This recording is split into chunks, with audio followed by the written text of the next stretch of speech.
Hello mga kakusina! Ako po ulit si Ate Angel ng Kusina ni Angel, and for today's video, tuturuan ko po ulit kayo ng kakaibang dessert recipe na for sure ay hindi mo pa nagagawa or nasusubukan sa iyong kusina, kaya't panoorin ang buong video dahil madali lang po ito. Since nakikita nyo naman sa ating title, hindi na po kayo gagamit pa ng mamahaling all-purpose cream. So para sa ating recipe, sa isang kasirola, naglagay na po tayo dyan ng 1/3 cup na cornstarch, at kapag nailagay na natin yon, dagdagan lang po natin ito ng 1/4 cup na glutinous rice flour.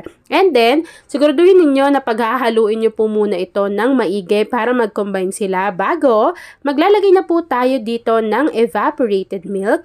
So, dalawang batch yung inilagay ko para sure ako na wala na pong nakadikit na glutinous rice flour pati cornstarch dito sa ating kasirola. So, in total po, ay gumamit tayo dito ng 2 lata ng evaporated milk na merong sukat na tig 370 ml.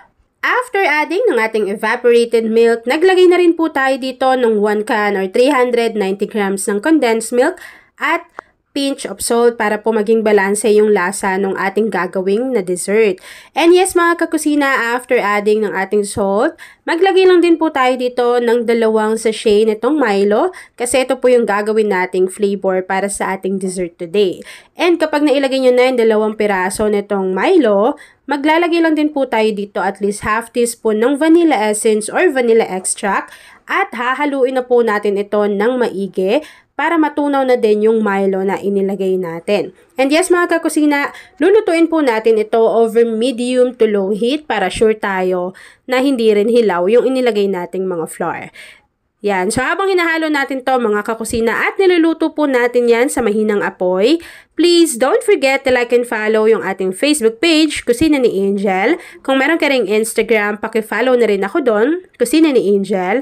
At kung gusto mong matuto pa ng iba pang mga recipes o kaya naman gusto mo rin mag-share ng mga niluluto mo everyday, pwede kang sumali sa ating Facebook group. Andyan lang po yan sa ating Facebook page. At ayun na nga mga kakusina, kapag nakita nyo po na ganito na yung consistency ng niluluto natin na mixture, pwede na po natin i-off yung apoy sa ating kalan at ready na po tayo sa pag-assemble ng ating recipe. So meron po ako ditong microwavable tub na merong 750 ml at nilagyan ko lang po iyan ng konting cream mixture na niluto natin para dyan po natin ilalagay yung ating graham crackers. So maglagay lang kayo dyan ng 2 piraso ng graham crackers and then susundan nyo lang din po ito ng cream, graham crackers, cream at graham crackers. Sa dulo, naglagay na po tayo dyan ng Milo mixture natin. And mga kakusina, mabilis lang pong mag-set yung ating recipe. Kapag nailagay na po natin yung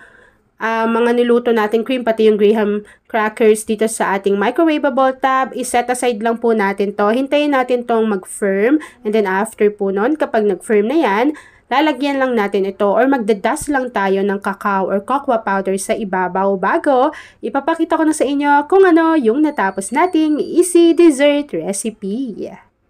At ayun na nga mga kakusina, kapag nag-set na po or lumamig na itong ating dessert recipe, pwede na po natin tong i-enjoy.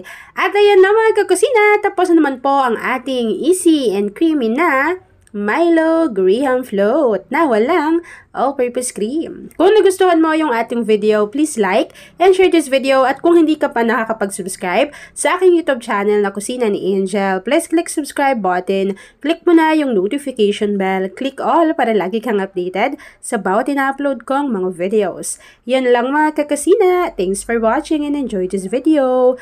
Paki-share po pala yung ating video lalo na kung isa ka din sa dessert lover.